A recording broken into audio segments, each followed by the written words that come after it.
இவங்க எல்லாத்துக்கும் வணக்கம். அவங்க முத்துலிபு சார்பாக அவங்க முத்து பிரகாஷ் பேசுகிறேன்.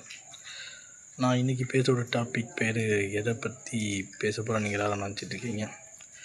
நான் இன்றைக்கி பேசுகிற டாபிக் வேறு எதுவும் இல்லை. தென் மாநில முதல்வர் கூட்டுத் தலைவராக அமித்ஷாவும் அதை துணைத் தலைவரும் நம்ம இளைய தளபதி ஜோசப் விஜய் தமிழ்நாடு முதலமைச்சர் தேர்ந்தெடுக்கப்பட்டிருக்கிறார். ஸோ இது எதிர்பார்த்த ஒன்று தான். ஏன்னா அவர் ஆல்ரெடி திமுக சொல்கிற மாதிரி இவர் பாஜக இவரை ஒரு சாஃப்டாக தான் ஹேண்டில் பண்ணுறாங்க. ஏன்னா காங்கிரஸோட கூட்டணியில் இருந்தும் விஜய் அவர்கள் பாஜக தனி மரியாதையுடன் இயக்கப்படுகிறார்னு சொல்லிட்டு எதிர்கட்சிகள் சொல்கிறாங்க. ஏன்னா இவர் பாஜக பற்றி வாய் திறக்க மாட்டார்.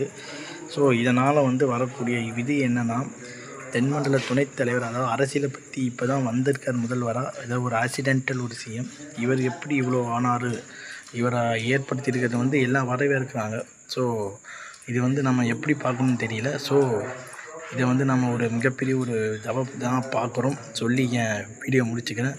அவர் பாஜகவுடன் சென்றால் அவரை நலிவு நிச்சயம் சொல்லிட்டு எதிர்கட்சிகள் சொல்கிறாங்க. ஏன்னா ஆன்டி பிஜேபி ஓட்டெல்லாம் திமுகவுக்கு தான் போகும். அதில் எந்த மாற்று கருத்தும் கிடையாது சொல்லி வீடியோ முடிச்சுக்கிறேன். பாய்.